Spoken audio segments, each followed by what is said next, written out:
Hello, I hope you're having a great day. In this Christmas season, we take another look at the life of Herman Bavinck, the great Dutch theologian. We have already looked at his childhood and at his education.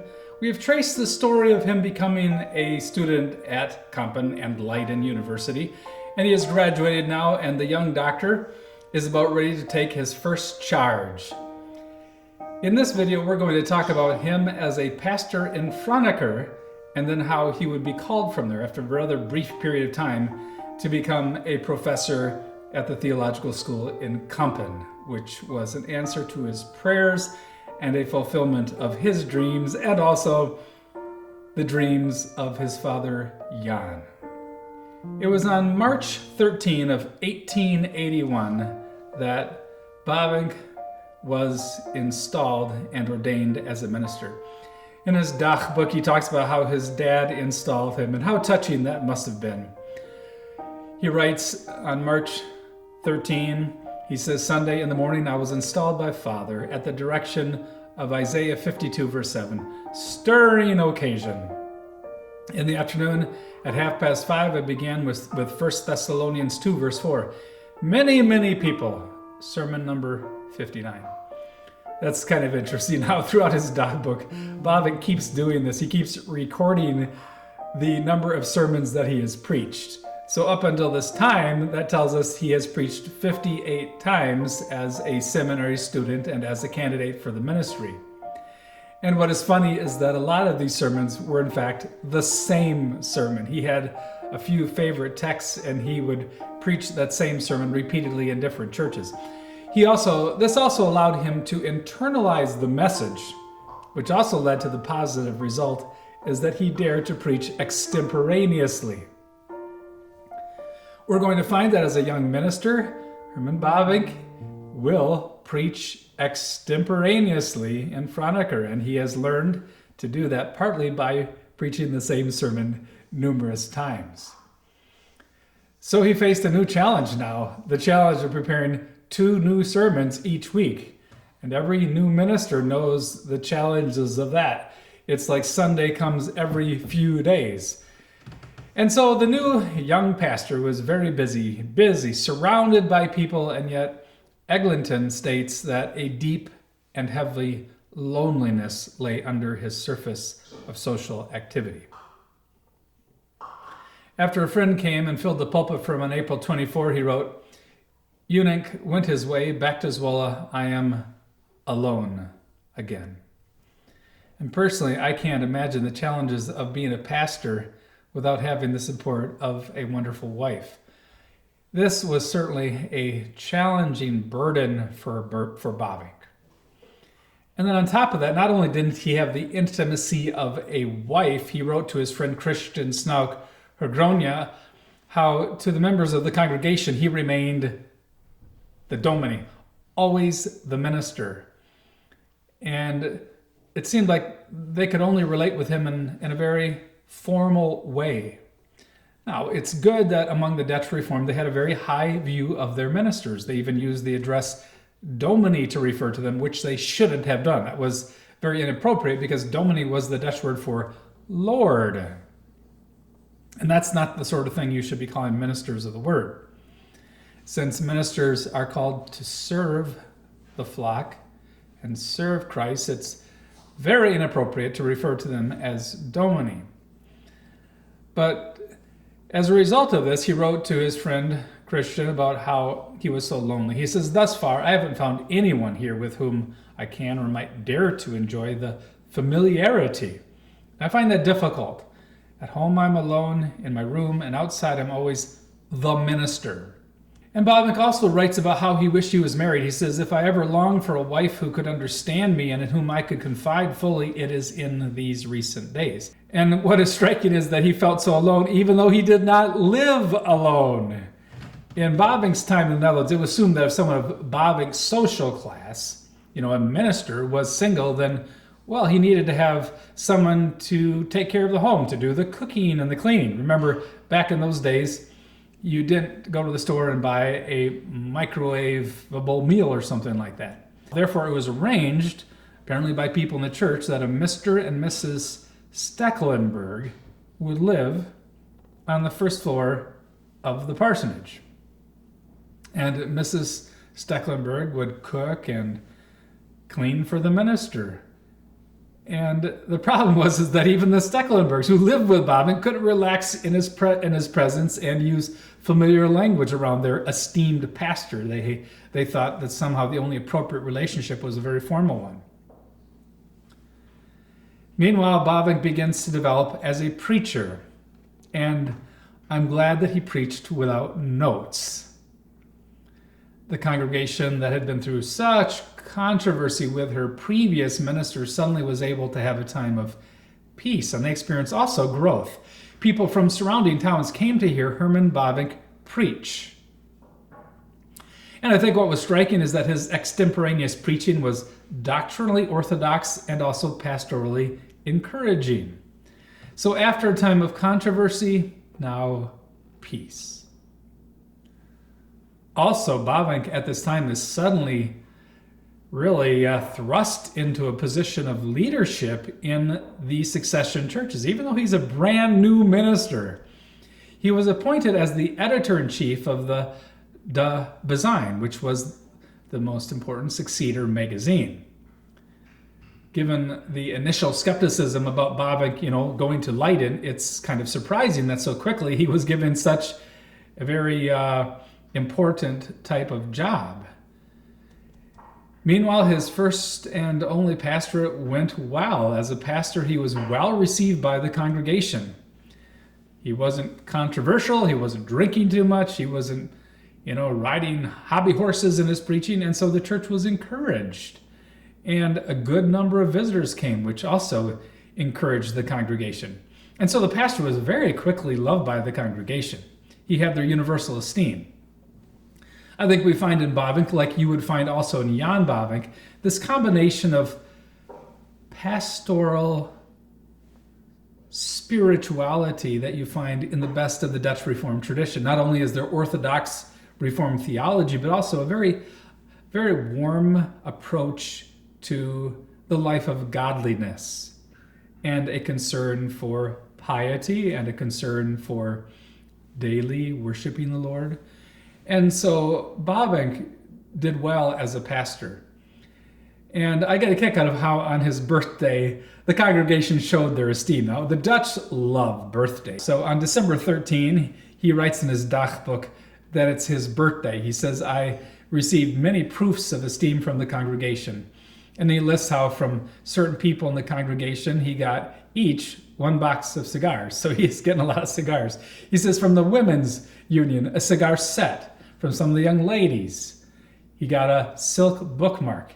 And then the church session even got together and gave him a chair, apparently a chair for his study or something like that.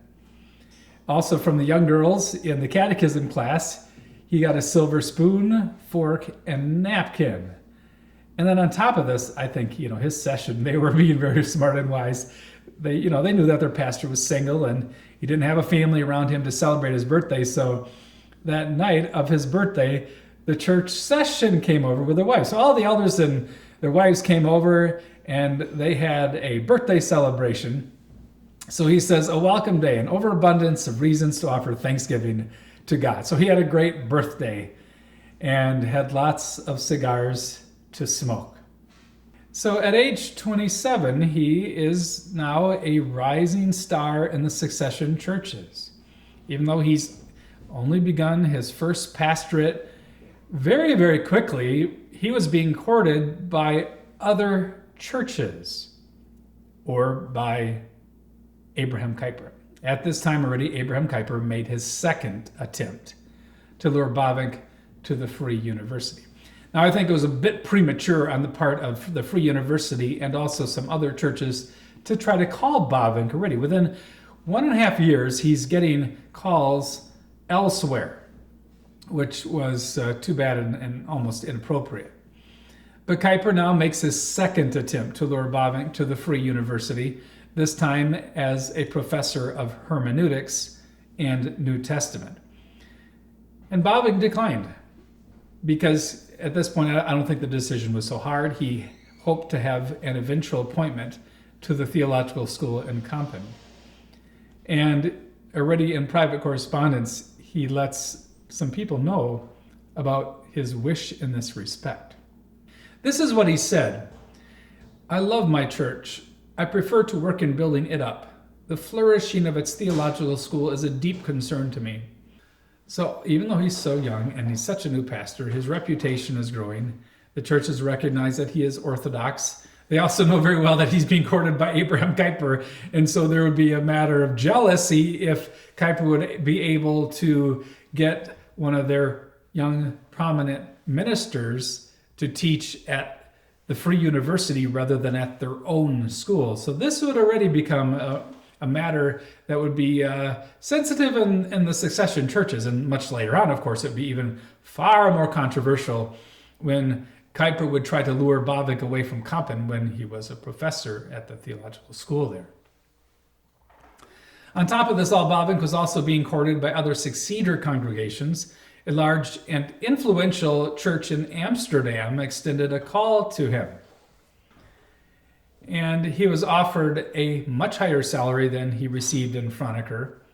In Franeker, for example, he made 1,300 guilders, and the Amsterdam church was offering him 2,400. But that was symptomatic of his growing influence. And Bavinck, however, realizes that this is not the direction the Lord wants him to go. So he turned down the call to Amsterdam. So he's looking already towards the future, and he's looking ahead to the upcoming synod. And it was the synod of 1882 that, in fact, was formative for the future of the theological school. It would be a time when they would add new faculty, including Bavinck. They also would remove one of their professors, Adrian Steketty, which maybe wasn't fair, but the trustees remained unhappy with the performance of the students in both the literary exams and then their final theological exams. They realized that some of the older professors, well, they needed to remain. I mean, these were warriors. These were men who had played a role in establishing the seminary. But, you know, they were at an age when they were incapable of improving their teaching styles or improving their lectures. They weren't at the point in their lives when they could create new, fresh, improved lectures anymore. And so the synod decided, with the recommendations of the theological school's trustees, that they would appoint 3 new professors. So this was quite something for the succession churches. The interesting thing is that not only did Herman Bavinck make the cut among those who were initially discussed to be a professor there, but his dad, Jan Bavinck, received 10 votes in the second round of voting. But the final vote selected 3 men, D.K. Wielinga, and then Herman Bavinck, and then Lucas Lindeboom, who would become a great, great opponent of Herman Bavinck and would cause so much tension between the two of them for decades on the faculty at Kampen. At this time, Herman Bavinck was 28 years old, and that's quite striking because that's exactly how old Jan Bavinck, his father, had been years ago when he had been appointed to the theological school and then had turned down the appointment through the questionable method of casting lots. And so Jan was thrilled that his son had received this appointment and then had the courage to accept it, a courage that he had lacked. Following the decision of Synod, Herman Bavinck was psychologically exhausted. Plus, on top of that, he now needed to break the news to his congregation that had become so attached to him. And I don't think he had the strength to do that. He tells us in his Dagboek, "I was too exhausted to go to Franeker."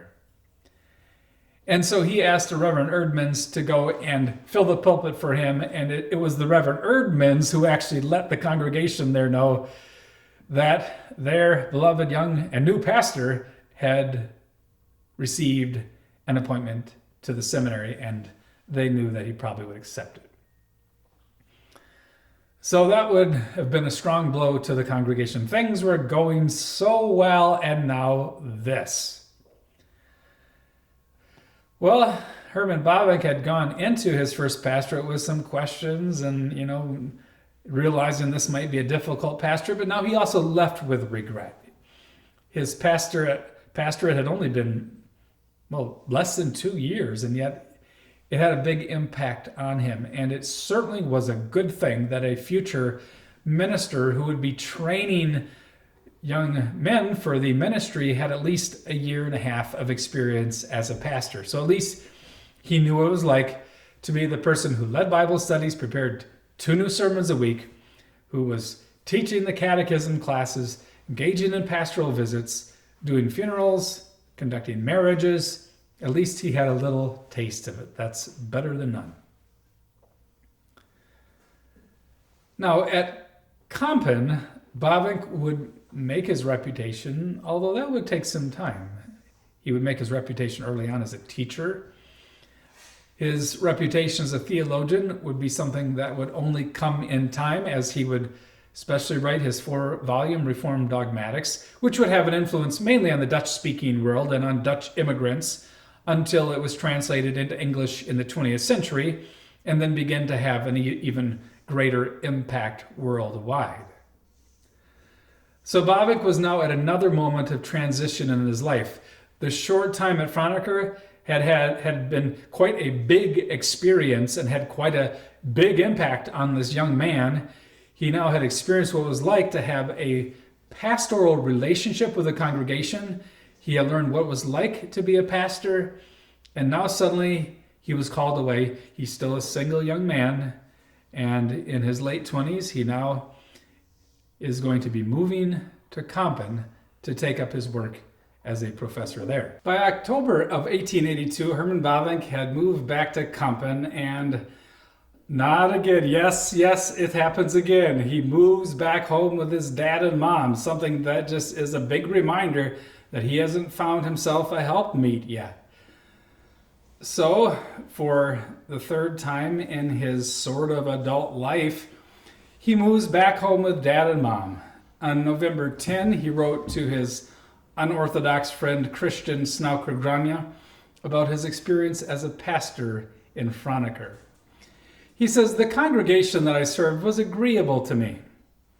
The love and esteem that I received in and beyond it were great. On Sundays, very many people came to hear me, so that the church soon became too small. And the most important thing is I worked there not without fruit. Blessing was enjoyed under the ministry of the word. Still, it was a difficult post. It was a large congregation." And then he described how busy he had been with house visits, sick visits, and other pastoral labors. Yes, the Dutch Reformed pastors would visit the homes along with the elders in family visitation. And now Bavinck needed to say goodbye. He had got to know his elders and the members of the congregation. And he tells his friend that after he had accepted the call to Kampen, he very quickly left. He only stayed there for a few more weeks, and he says that these last weeks were heavy in many regards.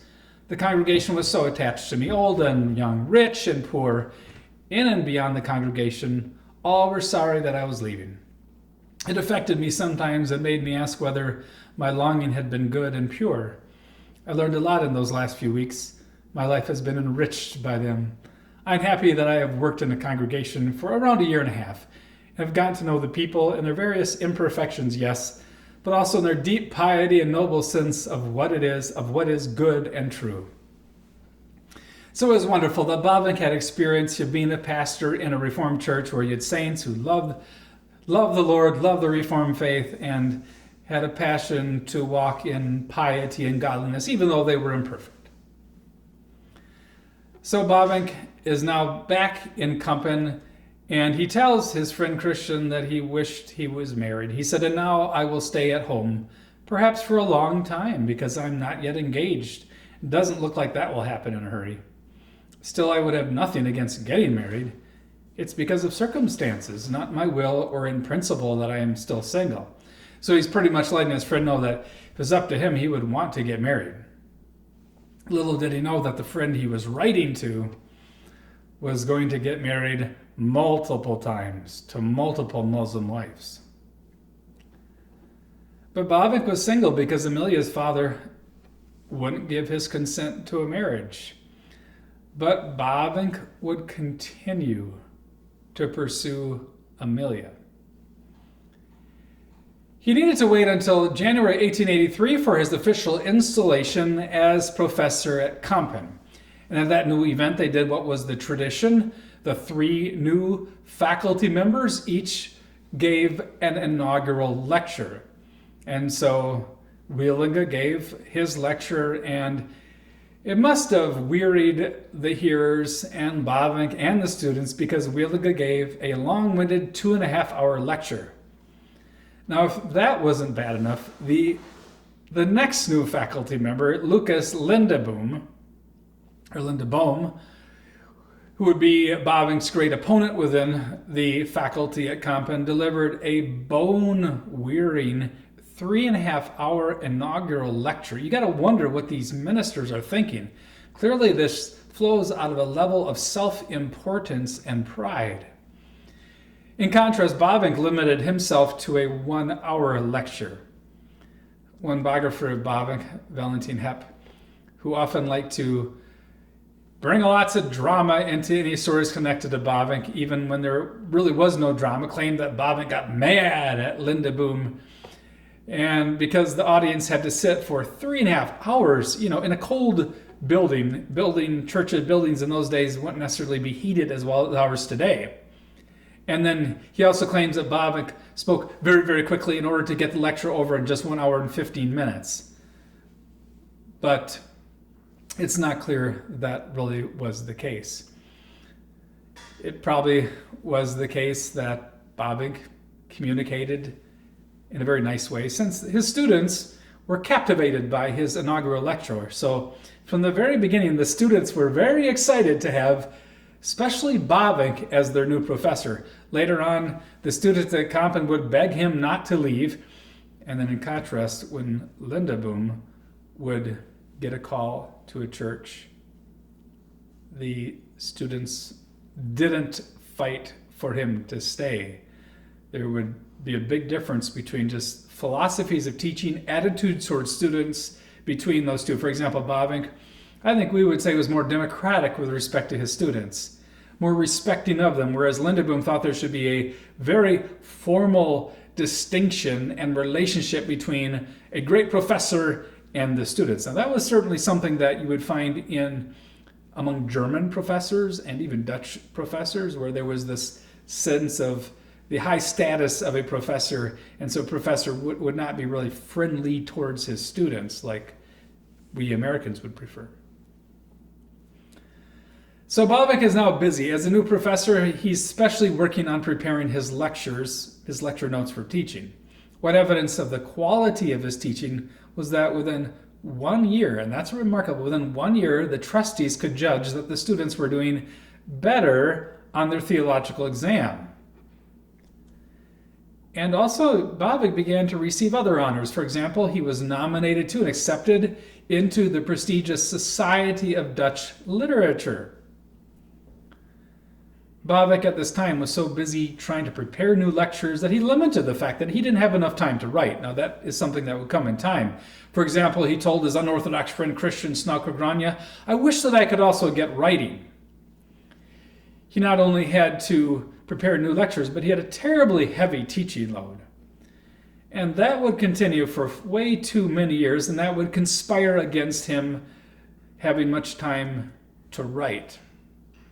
But he was beginning to do research for his future books on systematic theology and Christian ethics. Basically, his classroom lectures, of course, would become the raw material, the first drafts for his later writings.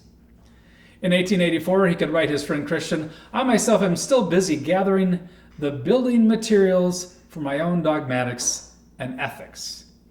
And so he was doing research in theology. Especially, he emphasized that he had to do research in historical theology because he realized if you didn't understand how a doctrine had been developed and how it had been laid out historically, how could you then stand in criticism of it or come up with a better formulation? So he said, a historical foundation must first be laid before one can think of erecting one's own building. Now, this is the evidence, of course, that Bavinck is starting to make plans to write a Reformed dogmatics. He realizes that there is a need for a new work of systematic theology.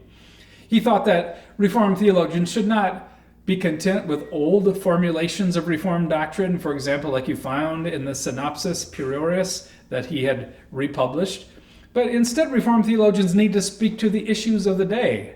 And that's why he realized that there was a need in his day for a new presentation of Reformed theology that dealt with the issues facing the churches and culture in that time. So his research on Christian ethics for teaching a class on ethics would lead to class lectures and then to what would be an unfinished book that would only be edited and then published in Dutch and English in the 21st century. Already now I have in my hands the first volume of that, a book on Reformed ethics by Bavinck, and then the second is forthcoming. Now, 4 years prior to this, Bavinck had asked for Amelia's hand in marriage, only to be rebuffed by her dad. Now, in the meantime, he had become a professor. He had been a pastor first, now he was a professor at the seminary, and he must have thought that given this changed situation, maybe Amelia's dad would change his mind. He had had little communication, I'm sure, with Amelia during this whole time period, and yet he knew she was single. He still had a heart for her. She still was available. And Eglinton writes about Bavinck's optimism, false optimism, that he could win Amelia's hands yet. Now, a person of some gravitas in church and academy, rather than an unproven student, Bavinck, it seems, hoped that Ari den Dekker's evaluation of him might have changed. That's what Eglinton writes. And so Bavinck penned a letter to Mr. den Dekker, once again asking for Amelia's hand in marriage. Unfortunately, he had to record in his dagboek, August 29, evening at 8 o'clock, I came to Kampen. And when he came home, what happened is he discovered that his letter was in the mailbox. He says, at home, there was a letter from me containing nothing but my enclosed letter to AJ, still unopened. So what had happened is that he had sent this letter with a proposal to Amelia's father. Amelia's father didn't even open the letter. He just sent it right back, unopened. No. Amazingly, Bavinck would make one more attempt at contact with Amelia. It was in 1885. He somehow was able to arrange a visit alone with her because her dad was away from home. But clearly he couldn't talk her into anything. And apparently Amelia was unwilling to stand up to the objections of her dad, even though for her the biological clock was ticking. Remember, she was a number of years older than Bavinck. George Herrick mentions the fact that due to his status as a single unmarried man, Bavinck was able to throw himself into his studies, and I suppose that's the one positive thing about all of this. But things would be over between him and Amelia.